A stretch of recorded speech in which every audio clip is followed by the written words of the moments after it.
Okay, here's something fun. Let's hook up a real truck switch to a simulator. This one usually belongs to the Freightliner Style, anywhere from, I think it's the Cascadia or Columbia, I can't remember which one. 2000, 2008-ish is where this particular style comes from. They come in many different styles. This is the cheap Chinesium aftermarket knockoff. This, I only bought one switch because if I'm already, guys, I've already bought too many switches for this project. And even these cheap Chinesium switches add up to a lot of money. For all intents and purposes, we could probably get away with cheaper Chinesium ones because we're really not sending any circuitry through it. The points and whatnot can probably last a lot longer than a real truck environment. But this is basically what one of the real truck switches that you get. Now, on the back of here, they're usually spade connectors. The layout should be more or less the same, but we're going to go through and figure out which each one of these pins are, just in case if you are sent a switch without a wiring schematic, as this one came out with a wiring schematic, we got to figure out what the deal is. Fortunately, it's usually the middle pins is usually the switch itself. So this is a two-way switch. So this is, in case guys didn't, obviously don't know, this is for your cruise control. Resume or accelerate, that's bump up, and then set and coast would be down. That's why I'm suspecting this middle one is our common, and our outside one are probably our glow lights. So let's test that theory. Okay, hook this one up to here. See, now before we put any voltage in here and blow something up, we can do a simple ohms test to feel all the terminals out and see what's action Jackson is going on here. So again, you can see when the switch is pressed down, it's pointing down to the terminal that's active. That seems to be a pretty common theme. And of course, if we go the other way, nothing happens. So if we flip it to the other switch, now that side works, and the other side doesn't. So that middle one would be your common. Either you're putting 12 volts into it, or you're putting it through your ground plane. If you're hooking, if there's no illumination, you're hooking it up directly to your game controller board. That's your common wire. And then this is switch 1, and this is switch 2. Now, let's figure out our illumination, because believe it or not, there's actually LEDs back here, so you can drive at night. These will actually light up. Most gauges are like that, including the real trucks too. When you're driving down the road, usually the switches are illuminated, which would really be nice if they had it in airplanes too, but you have to more or less memorize. If you're like in a Cessna or something in the middle of the night, you got to memorize where all your switches are, well, without a light, without carrying a flashlight. Now, looking at the switch, we do have a bus bar here, if you will, a tie-in bar here. Obviously, these two are connected. These two are not on this side, but they're both on the outside, so I suspect they got possibly something to do with each other. I'm going to suspect one's going to be hot. Either that's a hot bus wire or that's a ground bus wire, and this is going to be either hot or cold. There's going to be LEDs inside of here that we're going to light up. So this bar is going to be one polarity. The other one's going to be the other polarity. Now, I would strongly suggest don't put direct 12 volts onto here and blow your LEDs out. I suggest using a small voltage first to kind of feel it out. One of the nice things about having a power supply hot wired from a computer is that we actually already have voltages that we can test it out with. I have 5 volts at the ready here. I also have 3.5 volts or 3.3 volt rail here. And then of course, when we're ready to, if we find out the polarity, we're going to hook it up to the full 12 volt main there. 3.3 volts going into an LED that's meant for 12 to 14 volts. We shouldn't blow anything up in case we reverse polarity it. This is just a safe way to do it.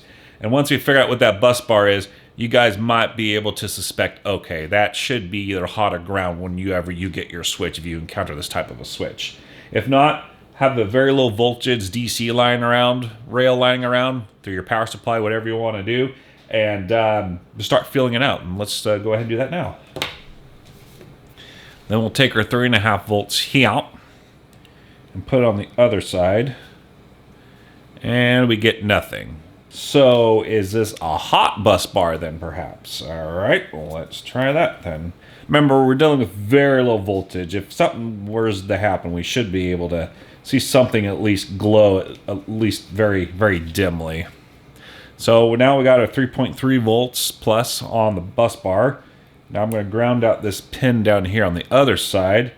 And, hey, look at that. Oh, I need to turn the lights down. Hang on a second, guys. Look at that. It's dim, but it's glowing. That means we got our polarity right. So now that we see what that is, we can, let's go ahead and put our grounding wire up on here and see if it nets us the same result. It does. So that ground is currently hooked up to here. So if we grab it on the other side and put the ground over here, does it do the same thing? It looks like it does. It does indeed. Okay, while the light on the camera is turned off, I'm going to switch this from 3.3 volts input to full-blown 12 volts. Now that we know that these two outer ones that are not connected, we know that those are our ground wires. So let me go ahead and switch this from 12 volts, from 3.3 volts to 12 volts. Hey, there we go. So you can see that's much, much brighter now. You can also tell that this is a cheaper trinium switch because you can actually see the LED glowing in here. It's like a little half crescent here. It's not fully illuminated. This is a little bit better. It's a little bit more fully illuminated, but yeah, it's definitely on the cheaper side. But there you go. So that is one way, or rather, in my opinion, that is probably the best way to find out which switch is which. First, grab your ohm meter, hunt down the actual switch pins in themselves. And when you get to the illumination pins, that's basically the pins that don't seem to connect to anything. Use very, very small voltage to basically try it and feel it out to make it glow. And then once you get it to glow properly, then you can smash your full 12 volts on it and be good to go. Since we have the glow lights hooked up, let's just make sure there's no electricity coming from these three switch terminals here, just to make sure that we don't have any stray voltage. I don't suspect that there would be any voltages in here, but let's test it nonetheless, just to make certain. So, make sure we got positive 12 volts here. Yes, we do. Close enough. I'm just going to touch it here. Click the switch. Nothing. Middle terminal, nothing. Of course, the bottom terminal for the switch, nothing either. So there's no voltage here whatsoever, which means we can use the switch portion of the switch, if you will, without a relay board. We can just hook it up directly to the game controller board. Okay, we have a switch here. As we denoted earlier, we have established that the middle one is our common wire because it will allow a complete circuit to go to this wire and a complete circuit to go to this wire via the ohm meter. So that's our common, so that's going to be our ground plane, which is on the outside terminal of this Leo board. Most other boards, I believe, should be pretty similar to that. So we're just going to grab an outside plane for that. And then the two wires will be button 1 and button 2. So if you want, we can just stack them here. You can stack them wherever. It's probably good to pair them up, but we don't have to. I'll pair one of them up just to make it look nice and fancy. You know, there you go. So common wire, button 1, and button 2. All right? All right, let's program this. Make sure this works. Now, what's really cool about this, thanks to SES, we can have a momentary switch, and then we can push and hold it to set it. Meaning, we can use resume and set functions is labeled on here, and we could also use the accelerate and de-accelerate function on here. Really cool. Let's show you how to program that. So cruise control, this button here is actually the set button in real life. And so to set it, we're going to press and hold. And now we got a hold on there. Excellent. And then for the resume function, we will also hold that. So we'll go push up and hold. And it registered it. Excellent. And then we'll just momentarily push up for the acceleration, momentarily push down for the acceleration. So cruise control speed increase, we'll just click on there and hit up on there, and then decrease according to the switch, it's labeled down, so we'll just up right quick. And now you can see we're using the same button, but we're using one as a momentary function and one as a hold function. And that will allow us to use this switch the way it's correctly labeled. Let's test it. So I'm stretching here, but I need to make these. I should have made these cords a lot longer, but I'm so stretched out trying to do this. All right, start up the old KW. Oh, look at that, it's raining.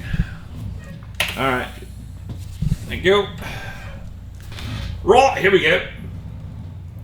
Let's hope it's gonna stop raining here. Woo! Listen to that. Yes.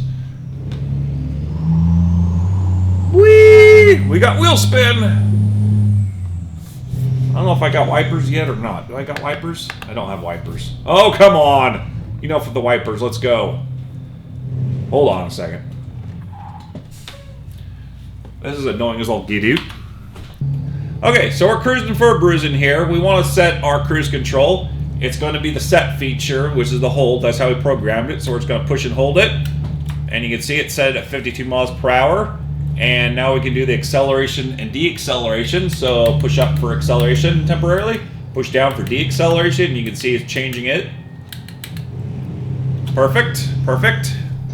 And then we just got to test the resume feature to make sure that works. So we accidentally hit our brakes to cancel that out. Push and hold for resume, and push and hold up in this case for this switch, and look at that. It resumes it back to where it wanted to be. Isn't that darn nifty or what? There is a real life example that you can use a real truck switch in your game. Now you just got to collect the rest of the switches if you want to make it accurate enough. Which, to be honest, you can get on eBay and... Hey, 69. Hey, you can go on eBay and get used switches possibly. You can also possibly go to the junkyard as well. So there you go. There's an example of how to hook up a real truck switch to the simulator. Gnarly, brah. Gnarly.